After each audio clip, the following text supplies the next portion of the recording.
Please, let's. You want to go? Commissioner? Go. Enda na watu yako, enda na commissioner.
has put this together. Rachel is our monitoring, learning and policy specialist at the IGAD Secretariat, supporting the implementation of the IGAD Migration Policy Implementation Program, that is SIMPI. So Rachel, thank you for waiting for me, and apology again, and we would want to invite you to take us through the program. I would want you to speak to, the entire agenda between now, lunchtime, all the way to the afternoon session, so that we know. Sudan, Chair. Thank you, Sudan, so that we move forward. Welcome, Rachel. Thank you, Dr. Fatuma. I think she really deserves a round of applause for starting us very well. It's not easy sometimes to bring all of us together, especially after the situation of the past year where we were not able to travel. We do appreciate that you made the time to attend this conference. We do have participants attending on Zoom. Please welcome you all. Thank you for joining us. We'll keep you, of course, all through the 3 days engaged in the session. So, ladies and gentlemen, delegates, excellencies, all protocols observed. My name is Rachel Barry, as mentioned. I'm part of the IGAD team, the migration team. And I just want to make my work very simple by taking you through the program. I think from our opening remarks from Madam Fatia, we had a very good highlight in terms of IGAD. I think a lot of us already know IGAD. We're already partners, we're already colleagues. We work together. We already addressing a lot of initiatives under the migration and displacement, or even other areas in health, peace and security, agriculture, economic cooperation, and so on. But just to get us started, I think we would want to know who is here, because in the program we mentioned names, but we don't know who is the other person that you probably want to be in a session with. So I just want to start with the presenters. They will not say their names, they'll just stand up. I think their pictures are already in the program, but we'd like to see them so that the other participants are able to know who they are and you can approach them. So for the presenters, researchers, please stand up, if you don't mind, wherever you are. Kindly stand up.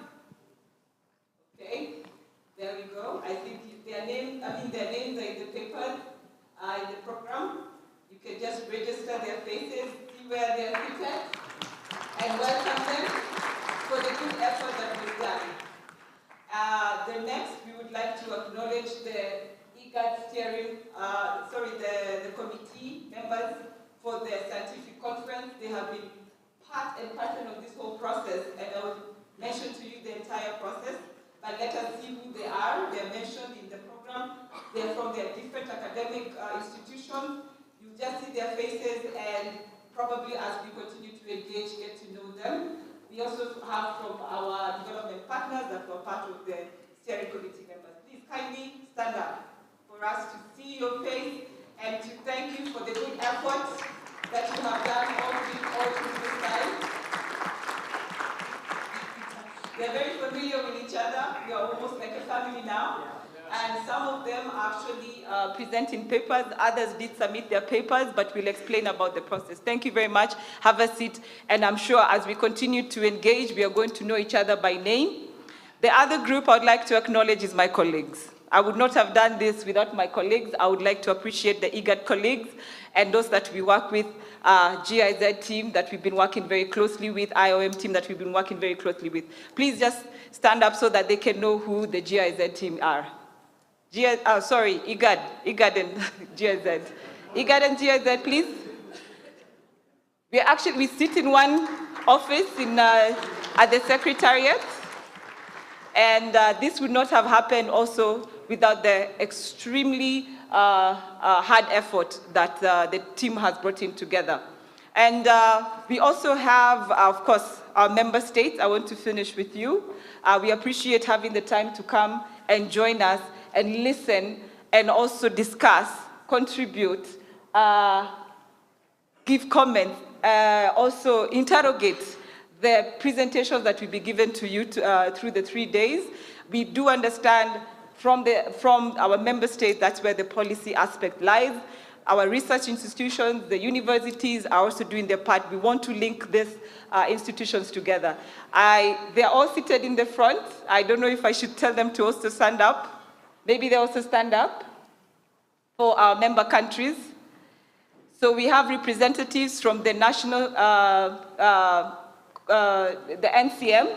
We have from Ministry of Interior. We also have representatives from the National Bureau of Statistics. So as you can see, this is the key and core members that we'll be working with throughout and also discussing with. So thank you very much. Colleagues, we do have guests from different institutions.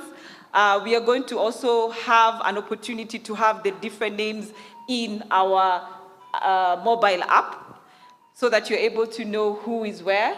It's a big group, and we do appreciate the time that you have made to actually attend. We have from the NGO, we have from media, private sector, we do also have from other research institutions, and so on. So it's quite a big number, and we really appreciate your participation through this conference.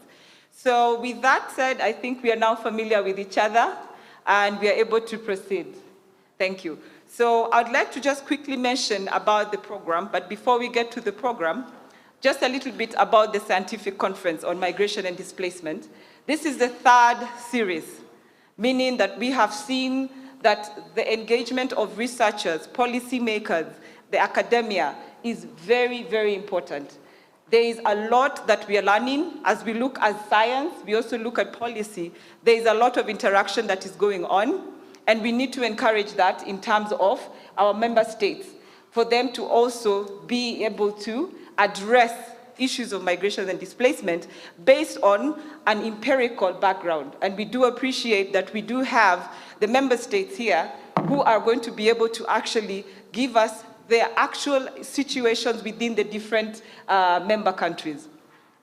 All the different member countries have unique aspects, unique issues, but all the same, we are all having one goal in terms of being in the Horn of Africa and being part of IGAD members.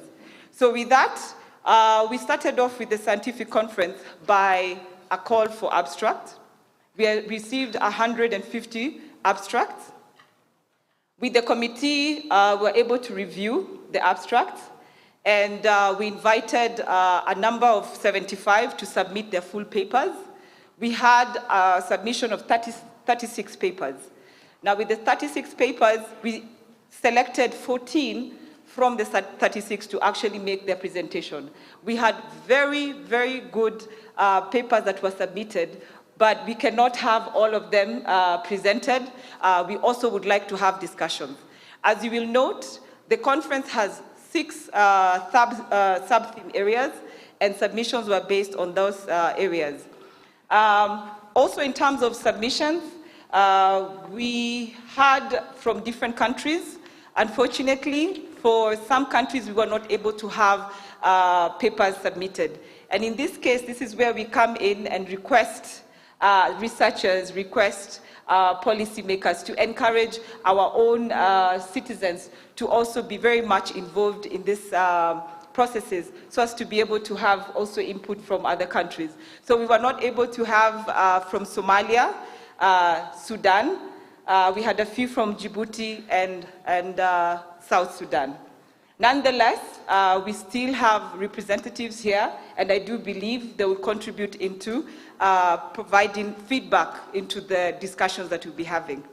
So today, we are going to, this week, these 3 days, we are going to have submissions, and the format will be in the form of discussions.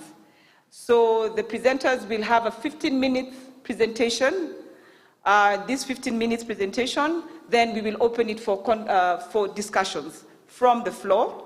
And once that we receive the feedback from the floor, then we'll have a plenary back here at the main hall. So just to introduce you into the 3-day program, we shall be having 3 breakout rooms. And some days we'll be having 4 breakout rooms, such as today.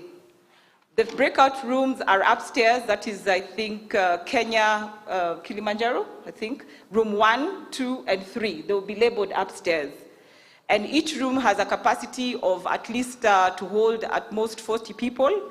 So we will try and make sure that we also are able to fit into rooms, not too much with, spill over, but also equally attend to the different rooms.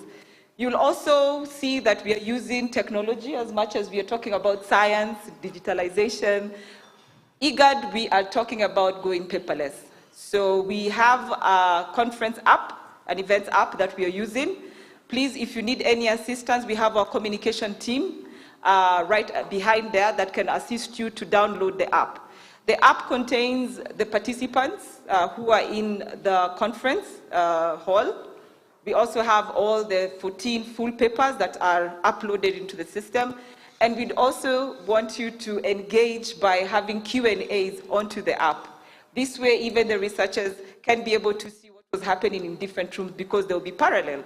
So it will be able to give at least some kind of engagement, even though unless you're Superman, you can be in 2 rooms at the same time, but this case, you just have to be in 1 room. And we hope that at least we'll be able to have the different rooms filled appropriately.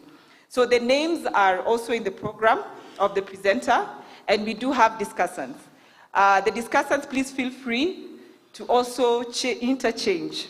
This was just to guide, that's why we have the program guide. This is just to guide, to enable that we have different participants, at least early enough to be aware that they will be in a particular discussion. So, but if you want to make the changes, that's no problem. We also have moderators for the different papers and sessions. The moderators, I'm sure they are very familiar with the process. They are also familiar with the subject matter or the paper being submitted, so they will guide the conversation. After that, we will have plenary sessions of 1 hour where we'll now regroup and be able to have a feedback from the rapporteurs. We do have Australia, which is partnering with us in terms of publishing and rapporteuring.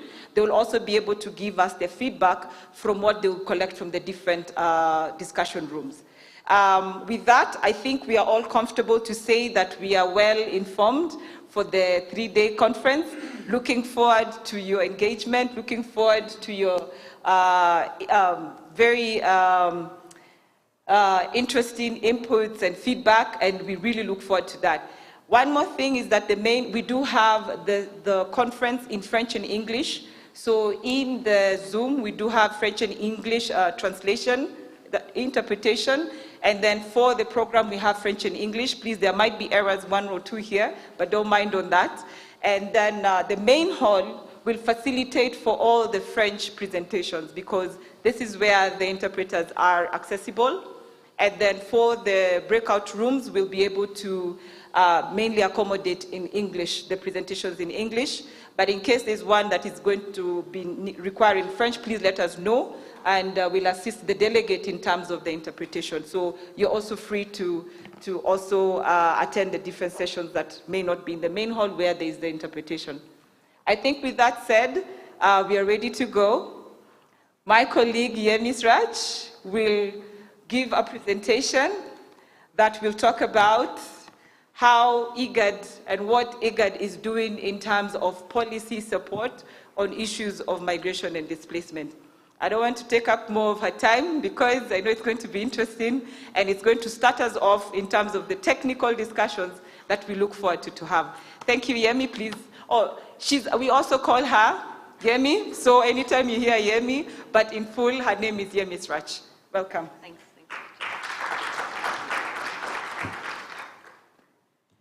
Well, it's almost afternoon, so good afternoon or good morning, and also for those that are joining us virtually. So I'll take you briefly about our migration program and why the issue of inclusion and particularly social cohesion from the migration and displacement angle is important for us. Lucas behind, he would do the slides since I don't have any control. So Lucas, let's start with the slide. We can go to the page 2 actually. But I just wanted to start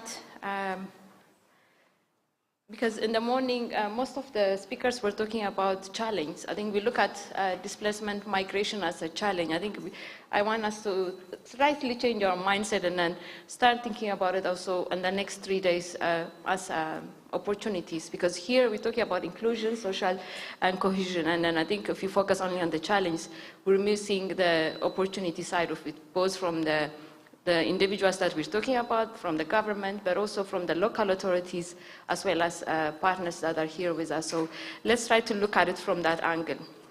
What I will do is I'll give you why we're talking about these issues, but also what the IGAD migration program is doing. Let me start by reintroducing myself. My name is Yems Raj Penalfo. I'm a coordinator with IGAD migration program, particularly on strengthening IGAD migration policy implementation, which is jointly implemented by IGAD and GIZ. So I'm happy to see also my colleagues from German government and GIZ are well represented here. When we talk about our migration program, it's mainly guided by, I think you can go to the third slide, Lucas. So what I will do is I'll give you what are the key priorities and then also key initiatives that address on the issues of inclusion and social cohesion. So I'll talk about both from the displacement side, but also from the migration aspect. As I said, our engagement is guided by our regional migration policy, which has 12 priority areas, which range from migration, governance, displacement, particularly forced displacement, including IDPs, returnees, and host communities, but also issues touching labor migration, data, which is very relevant for us, but also, the whole idea of why we're here, research, having evidence-based policy that allows us, that informs us our programming, but also our policy. When we come to of course, the action plan, as I said, there are 12 priority areas, but now we are also, given that our region is moving into different dynamics, we're also trying to adapt to the new reality. So we will be revising the action plan, given that some issues such as like climate change has become very important for us, and that there are areas that we need to address as an IGAD, but also support our member states accordingly, given the dynamics that they face. When we come to our engagement on displacement, of course, it's guided by the global frameworks, namely the Global Compact for Refugees, the CRRF approach in the region, but also the Nairobi Declaration on Durable Solution. I don't know how many of you are familiar with the Nairobi Declaration, but its government in 2017 made a commitment in Nairobi to address displacement in the region, looking at long-term solution beyond